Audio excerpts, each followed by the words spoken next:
Love is like Majnun and Layla. You know, the Arabs use Majnun and Layla. He says, didn't you ask about that place, that neighborhood it's not there anymore?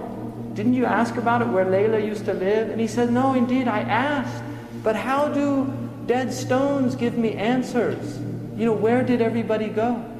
And then he says, I go by these stones, you know, the dwelling places, and I kiss this wall and I kiss that wall. And then he says, it's not love of the walls that have enraptured my heart, but love of the one who used to live in these walls.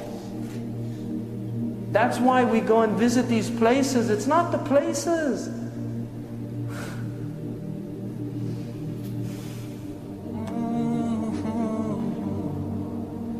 It's the beloved. He was there. That's why we go there. Because he walked there. One of the poets, he said, you know, they saw Majnun and he was taking care of this dog, giving it food and patting it. And they said to him, what's wrong with you? Why are you treating that dog like that? And he said, don't blame me. You know, leave your blame. Because my eyes saw this dog once in the vicinity of Layla. Just the dog was near Layla, and so he has an affection towards the dog. And that's real love. That's not imagination. That's real love. A lot of modern people don't even know what love is. A lot of modern people have lost the capacity for love because they're so alienated from their heart.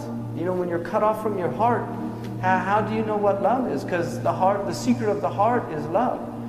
And that's love the Sahaba had for the Prophet ﷺ. Bilal couldn't even live in the city. He went to Sham to live in Syria. One time he came back, this was after 20 years, they convinced him to give the adhan. He didn't want to give the adhan. He couldn't give the adhan in the mosque of the Prophet ﷺ. It was so overwhelming for him because he'd called the Prophet to pray.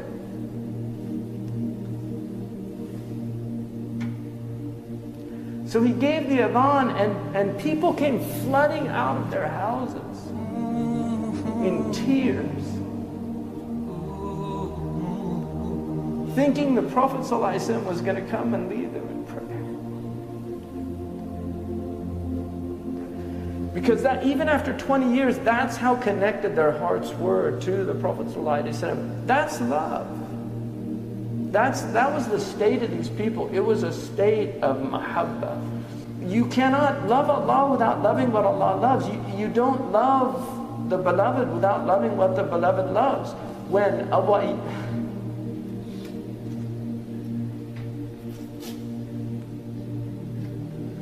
Ayyub al-Ansari,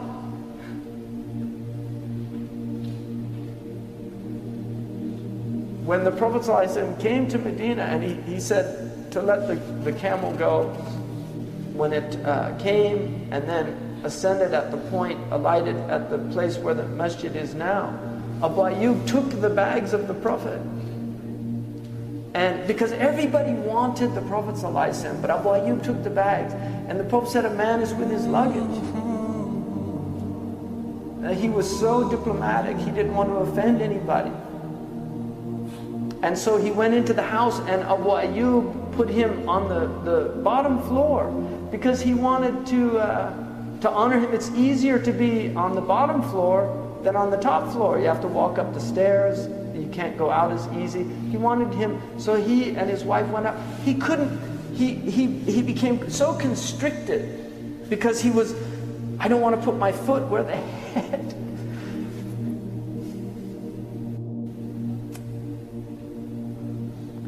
You know, where the head of the Messenger of Allah. This is adab. People don't have this understanding anymore. You know, this loss of adab in our age. So he went and he asked the Prophet, please, we can't stay above you. And so the Prophet changed places with him, and then he would bring the food up.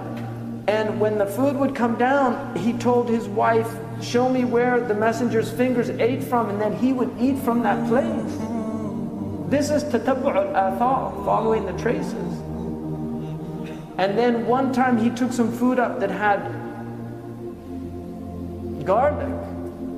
And then when they brought it down, Abu Ayyub asked his wife, where did he eat from? She said he didn't take anything from it. Abu Ayyub said, فَزَعْتُ, I became completely, faza' is like to be in a state of shock. And he ran upstairs and he said, Ya Rasulullah, was there something haram in it? He said, no. He said, it's just garlic. I don't like garlic. I don't eat garlic because I speak to angels. And angels don't like bad sense. Angels like high sense. But his state when he saw it, did I do something? I mean, that is adab. Because it's mahabba, it's from love. He had so much love. When years later, when hard times fell upon Abu Ayyub al-Ansari, he went to one of the caliph at the time, and he asked him for help, and he said that the Prophet ﷺ said a time will come when people won't help. And the caliph said, what did the Prophet say to do in that time? He said, be patient. He said, well then be patient. He needed help, and he left. He went to Ibn Abbas in Iraq, and he went into his house, and he said, Wallahi. And this is years after he said, I'll do today what you did on that day. He emptied his house, he gave it to, and then he gave him a big gift. Ibn Abbas was very wealthy. He gave him a big gift of money and treated him the same way as that's love. You love the one who loves the beloved. You love the one who loves the beloved. Jibreel in a Sahih hadith said, if Allah loves somebody, He calls Jibreel and He says, I love so-and-so, so love him also, because I love him. People of the heavens, they love.